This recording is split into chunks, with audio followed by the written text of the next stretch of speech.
Ayo, University Check! Dan kini ternyata banyak cerita kurnia dewata. Selamat sore Pak dan teman-teman semua. Di sini nama saya Chelsea Stefani dengan NIM 2421034 dengan prodi akuntansi dan dari Universitas Katolik Musi Caritas. Pada kesempatan kali ini saya akan menjelaskan mengenai agama dan kesehatan mental dari pengertian hingga ke contoh. Maka dari itu, jangan skip video ini ya. Stay tune terus. Agama dan kesehatan mental merupakan dua hal yang saling berkaitan dan saling mempengaruhi di dalam kehidupan manusia. Seperti yang kita ketahui, agama merupakan sebuah sistem kepercayaan, nilai, dan sebuah pegangan bagi setiap manusia untuk menjalankan kehidupannya. Sedangkan kesehatan mental merupakan mencangkup kesejahteraan emosi, psikologis seseorang untuk bertindak, melakukan sesuatu, merasakan, berpikir, dan untuk berekspresi. Namun apakah keduanya dapat saling berhubungan? Apakah agama dapat menjadi sebuah solusi untuk menghadapi berbagai tantangan kesehatan mental yang ada, atau agama justru akan menjadi sebuah faktor yang mempengaruhi beban emosional? Dari itu, di dalam video ini kita akan membahas dan mengeksplorasi mengenai agama dan kesehatan mental, dan bagaimana nilai-nilai agama dapat membantu kesehatan mental, dan bagaimana nilai-nilai agama dapat membuat kehidupan kita menjadi lebih seimbang dan lebih bermakna. Kesehatan mental adalah kondisi seseorang yang berkaitan dengan penyelesaian diri yang secara aktif dapat menghadapi dan mengatasi berbagai masalah dengan mempertahankan stabilitas dirinya sendiri. Ketika berhadapan dengan kondisi yang baru, sehat atau tidaknya seseorang secara mental lebih ditentukan oleh kemampuan penyesuaian diri terhadap lingkungannya. Penyesuaian diri sendiri berhubungan dengan cara-cara yang dipilih individu ketika menghadapi dan mengatasi berbagai masalah, seperti mengolah rangsangan, ajakan, dan dorongan yang datang dari diri maupun dari luar diri individu itu sendiri. Tanda-tanda gangguan kesehatan mental yang pertama yaitu individu yang tidak mampu menyesuaikan dirinya dengan lingkungan. Yang kedua, individu yang hanya bertindak reaktif terhadap sebuah dorongan dan ajakan.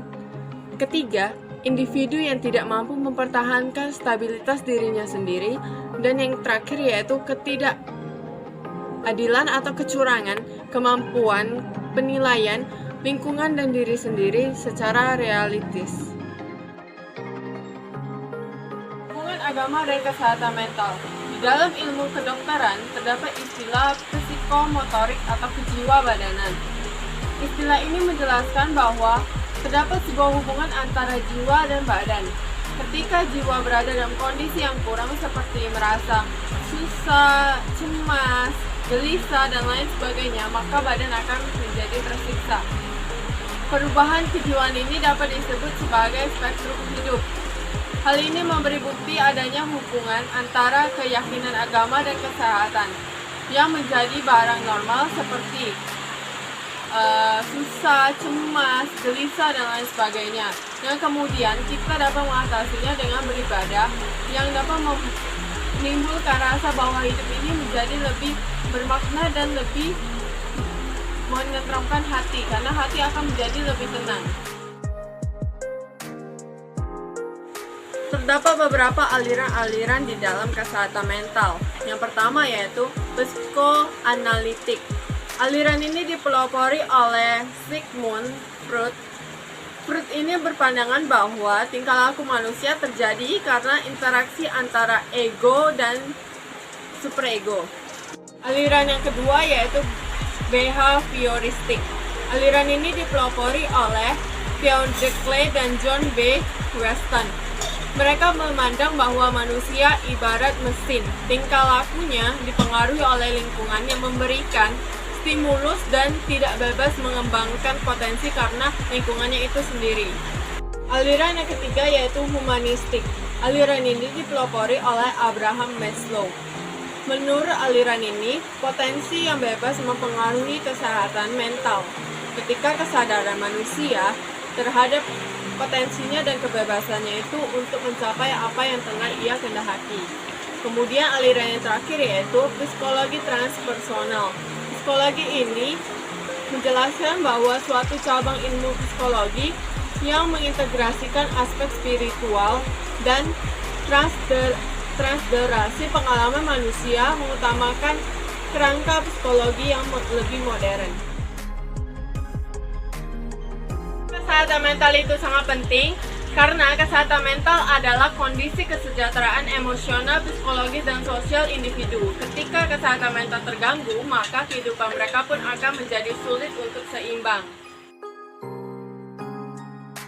Saja cangkupan kesehatan mental. Kesehatan mental ini dapat mencangkup kemampuan seseorang untuk mengelola stres, menjalin hubungan yang sehat, beradaptasi dengan perubahan kehidupan, serta merasakan, dapat memahami, dan mengatasi emosi, sehingga dapat meminimalisir adanya ketidakstabilan emosi, perilaku, atau pemikiran yang tidak dapat dikontrol dengan baik atau terganggunya kondisi psikologis seseorang, yang kita dapat sebut sebagai gangguan kesehatan mental. Agama dalam kesehatan mental. Yang pertama yaitu memberi bimbingan di dalam hidup, yang kedua menolong dalam menghadapi kesukaran, yang ketiga yaitu dapat menenteramkan batin. Dukungan agama di dalam kesehatan mental dapat memainkan peran yang sangat penting dalam membantu individu mengatasi berbagai tantangan emosional dan psikologis. Secara umum, dukungan ini dapat memberikan rasa aman, makna hidup, dan ketenangan batin, serta dapat mengurangi perasaan terisolasi ataupun kesepian. Terdapat beberapa peran agama di dalam kesehatan mental, seperti yang pertama yaitu peran agama Islam di dalam kesehatan mental, yaitu dapat berupa sholat. Sholat itu dapat membantu menenangkan pikiran dan meningkatkan kedekatan dengan Tuhan dan dapat mengurangi stres. Yang kedua yaitu zikir. Zikir itu dengan mengingat Allah untuk menenangkan hati dan meredakan kecemasan yang ada di dalam pribadi seseorang. Peran agama kedua yaitu Kristen. Kristen itu dapat melalui doa, yaitu berkomunikasi dengan Tuhan untuk mencari kedamaian batin. Yang kedua yaitu pengampunan, dengan mengurangi beban emosional dan stres, dengan melepaskan dendam ataupun beban pikiran yang ada yang telah dipendam oleh individu. Dan yang ketiga yaitu agama Hindu. Agama Hindu dapat melalui meditasi dan yoga, yaitu dapat mengurangi stres dan membawa kedamaian batin melalui latihan fisik dan mental. Yang kedua yaitu konsep karma. Konsep karma ini dapat membantu mengurangi kecemasan dengan memahami hubungan antara tindakan dan akibat yang akan diperoleh oleh individu. Dan peran agama yang terakhir yaitu yang keempat yaitu agama Buddha. Agama Buddha dapat melalui meditasi, yaitu dengan menenangkan pikiran dan meningkatkan fokus untuk mengurangi kecemasan.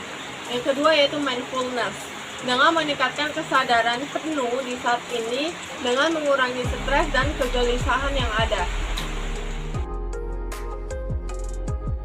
Contoh kasus dari agama dan kesehatan mental yaitu diskriminasi agama. Diskriminasi agama itu dapat terjadi 2 kali lipat terhadap orang yang mengalaminya, sehingga dapat terjadinya sebuah kesehatan mental itu menjadi terganggu dikarenakan adanya rasa kecemasan, ketakutan, dan kekhawatiran yang secara berlebihan. Diskriminasi agama ini dapat terjadi secara terang-terangan ataupun terselubung, yang dimana akan adanya sebuah keterbatasan akses sumber daya dan peluang. Dan juga dari diskriminasi agama ini dapat menyebabkan berbagai dampak negatif baik secara langsung maupun secara tidak langsung. Jika secara langsung, diskriminasi agama ini dapat menyebabkan kecemasan, ketakutan, dan kekhawatiran yang secara menyeluruh terhadap pribadi yang mengalami kesehatan mental. Secara tidak langsung, diskriminasi agama itu dapat menyebabkan orang-orang itu merasa terancam, kemudian menimbulkan adanya kecemasan, timbulnya kekhawatiran dan kegelisahan yang kemudian berdampak pada sebuah penyakit. Penyakit itu dapat berupa penyakit kronis. Untuk itu, diskriminasi agama dapat kita atasi dengan mendekatkan diri kepada Tuhan Yang Maha Esa dan mendekatkan diri kepada orang-orang yang dipercaya seperti kepada teman, seperti kepada pemimpin agama dan berbagai banyak hal lainnya. Terus itu juga dapat diatasi dengan tidak membiarkan ketidaktahuan orang lain mempengaruhi perasaan atau pikiran kita. Kemudian melakukan perawatan kesehatan mental yang dibutuhkan. Kesimpulannya adalah agama dan kesehatan mental merupakan dua hal yang saling berhubungan dan saling mempengaruhi, yang dimana agama itu dapat membantu orang untuk mengoptimalisasikan potensi diri, membantu orang untuk mendekatkan diri kepada Tuhan Yang Maha Esa sehingga dapat memperoleh kebahagiaan, membantu orang untuk keluar dari masalah yaitu kegelisahan atau segala hal lainnya yang menyebabkan orang itu menjadi kurang tenang dan dapat mengembalikan kesehatan jiwa sehingga dapat diperoleh kesehatan mental yang normal. Kesehatan mental yang normal itu ketika kondisi batin seseorang berada di dalam keadaan tentram dan tenang, yang dapat ditunjukkan dengan orang itu mampu dapat bekerja dengan secara produktif, dapat menghargai orang lain, dapat mengenali potensi diri yang dia miliki. Namun ketika orang tersebut atau misalnya diri kita sendiri mengalami kesehatan mental, maka dapat langsung menghubungi psikiater ataupun berkonsultasi kepada pihak yang sepatutnya untuk dilakukan dan mendekatkan diri tentunya juga kepada Tuhan.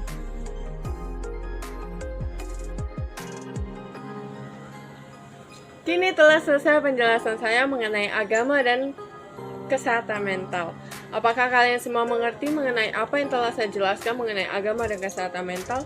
Apabila kalian tidak mengerti, maka kalian dapat menulis pertanyaan-pertanyaan kalian di kolom komentar dan sebisa saya akan mencoba untuk menjawabnya.